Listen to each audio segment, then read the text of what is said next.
The Word of God is alive and powerful, sharper than any two-edged sword, piercing even to the dividing asunder of the soul and spirit, and of the joints and the marrow, and is a critic of the thoughts and intents of the heart. All Scripture is God-breathed, and is profitable for doctrine, for reproof, for correction, for instruction in righteousness, that the man of God might be mature, thoroughly equipped unto all good works.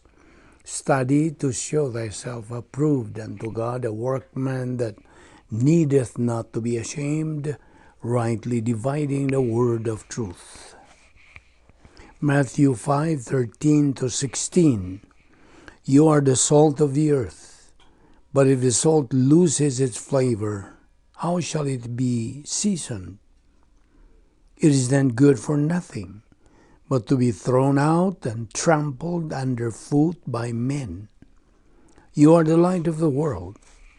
A city that is set on a hill cannot be hidden, nor do they light a lamp and put it under a basket, but on a lampstand, and it gives light to all who are in the house. Let your light so shine before men, that they may see your good works and glorify your Father in heaven. Ephesians 3:17-19.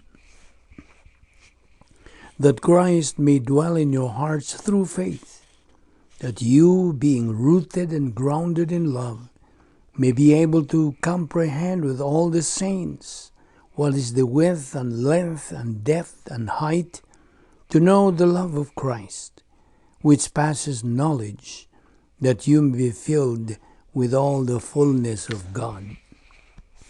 Mark 12:30.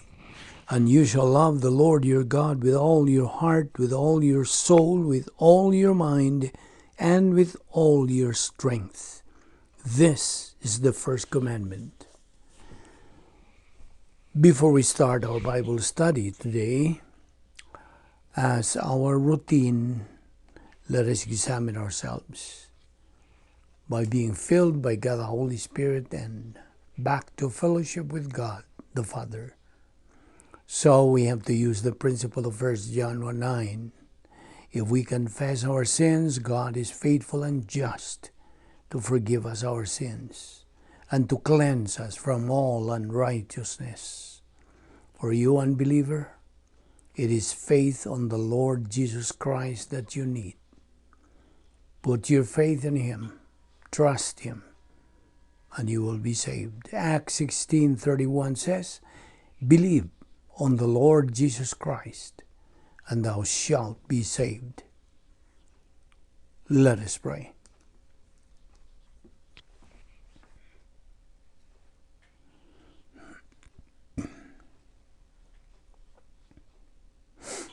Father, we thank you for this time again to assimilate your word, which is the process of spiritual momentum that we do every day.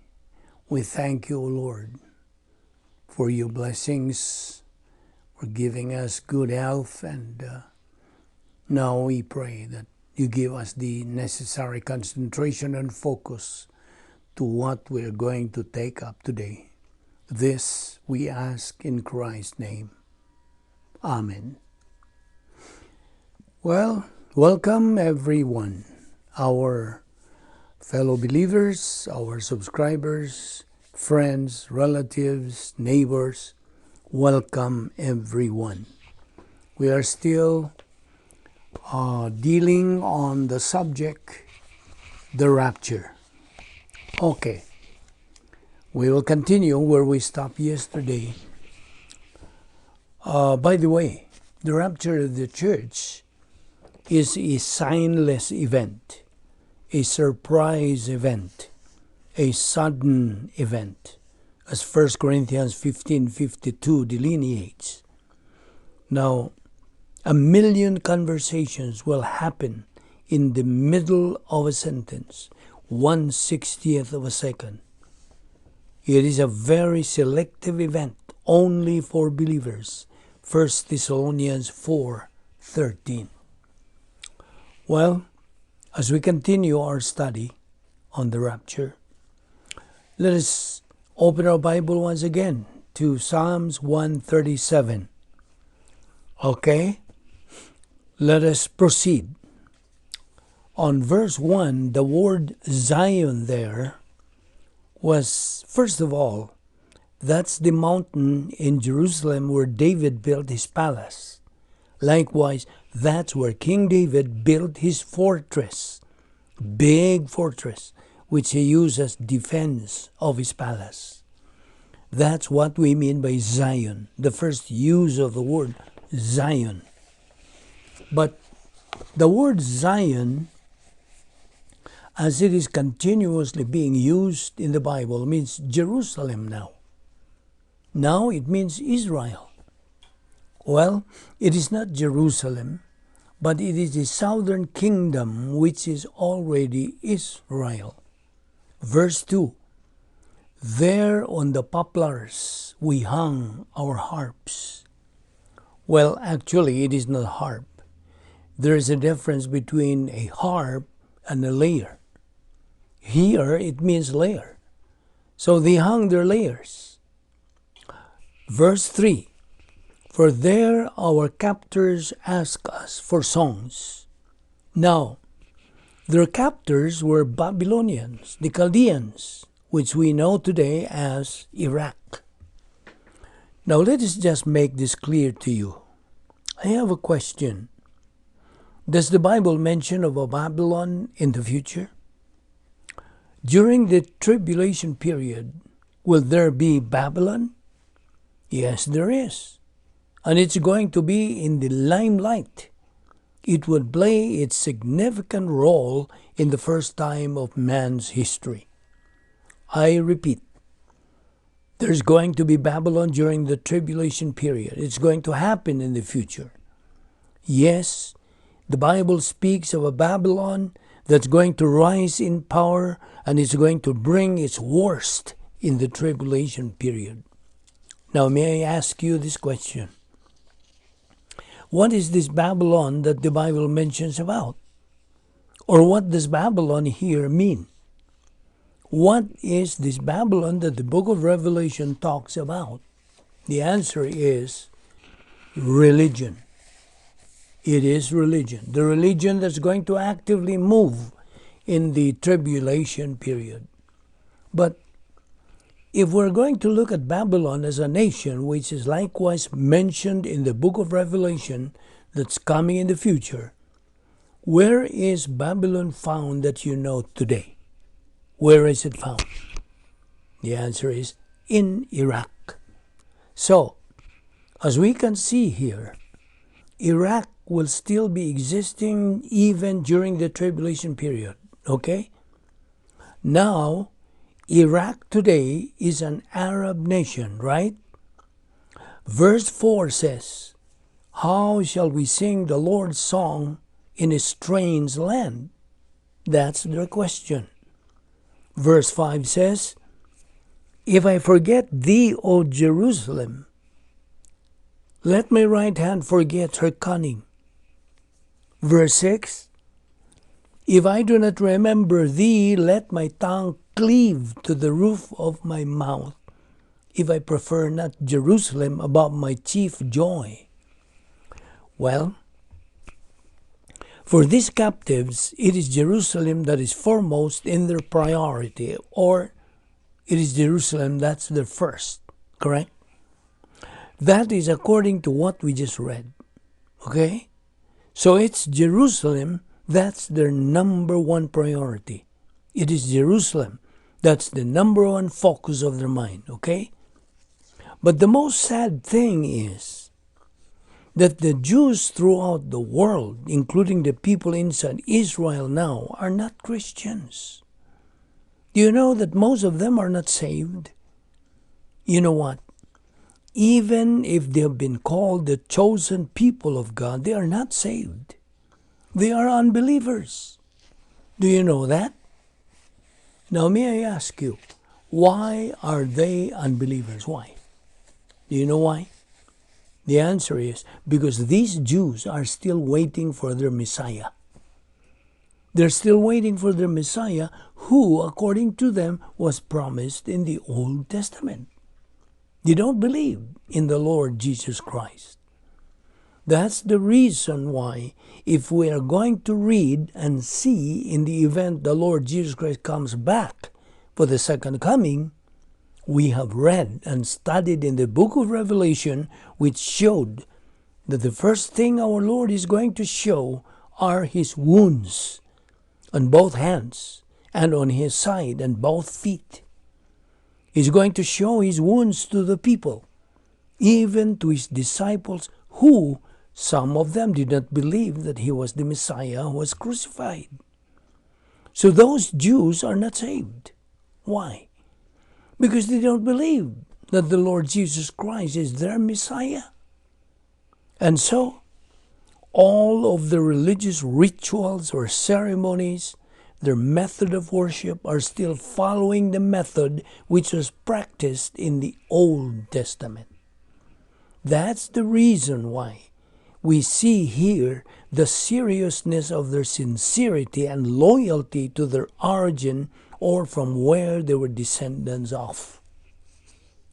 Now, in verse 7, we are going to see there that he is beginning to talk about what they wished God would do to their enemies, even if they are listening. He was asked to sing, wasn't he? He was told by his captors, or maybe they were gathered together, and he was told, okay, go ahead, you sing. Sing your song of Zion. So, he sung. And do you know what he sung? Remember, O Lord, what the Edomites did on the day Jerusalem fell. Now, if we try to recall the past, or set our minds to the ancient time, while the Israelites were still going around in the desert of Sinai after they were freed from bondage of Egypt, while they were going around that area, there were three nations existing right across the river Jordan or right across the Dead Sea. Right across river Jordan or the Dead Sea are what nations? The answer is the nations of Edom, Moab, and Ammon.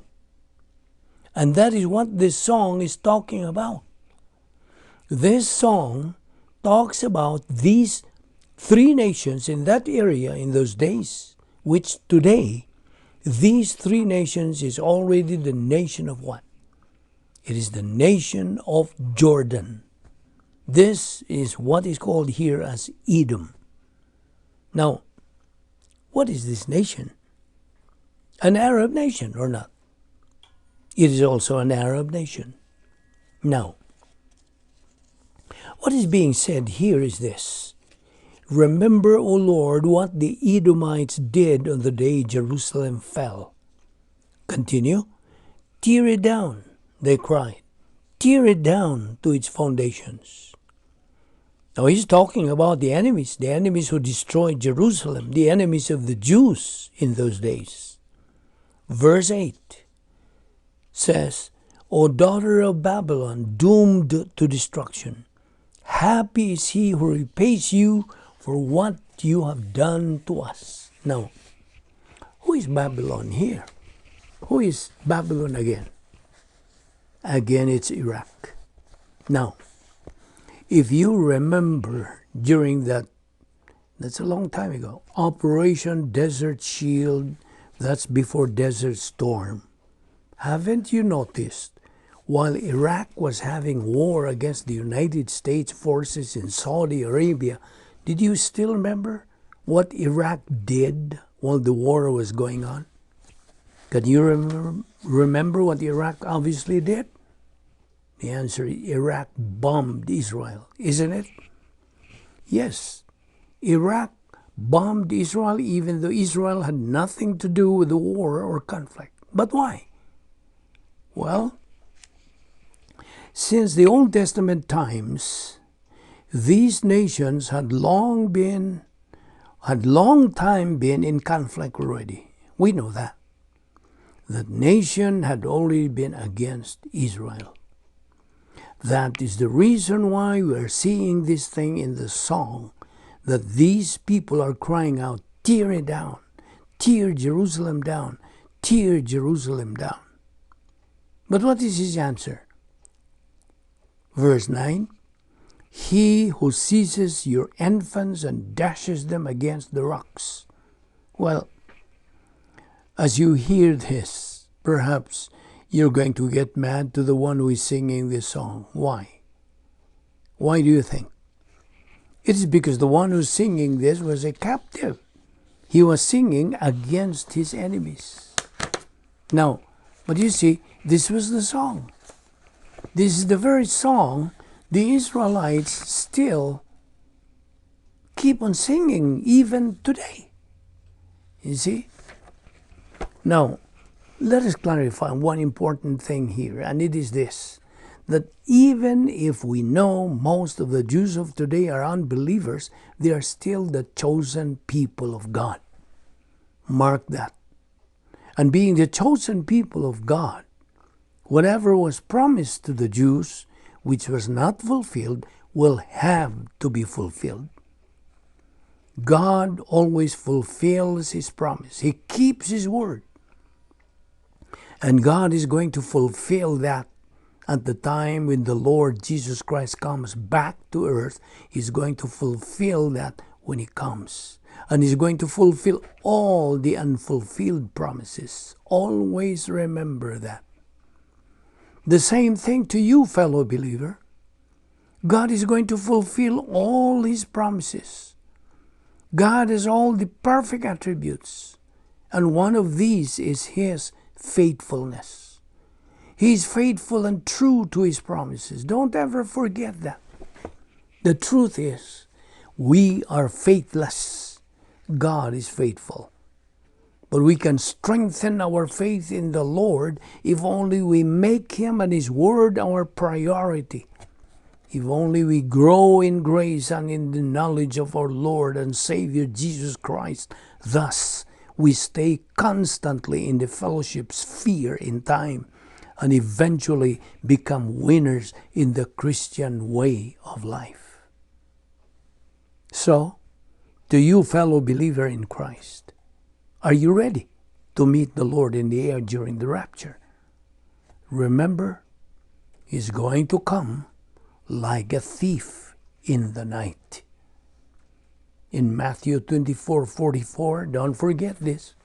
Therefore, you also must be ready, because the Son of Man will come at an hour when you do not expect him. Here we end our discussion on the rapture. Let us pray. Heavenly Father, we thank you for this particular doctrine of the rapture, which we, your children, excitingly anticipate and look forward to, and for teaching us your word as to how to prepare ourselves for that greatest event and be able to be a part of your heavenly host, taking us to that beautiful shore where we convene as the future bride of Christ. Thank you for this doctrine.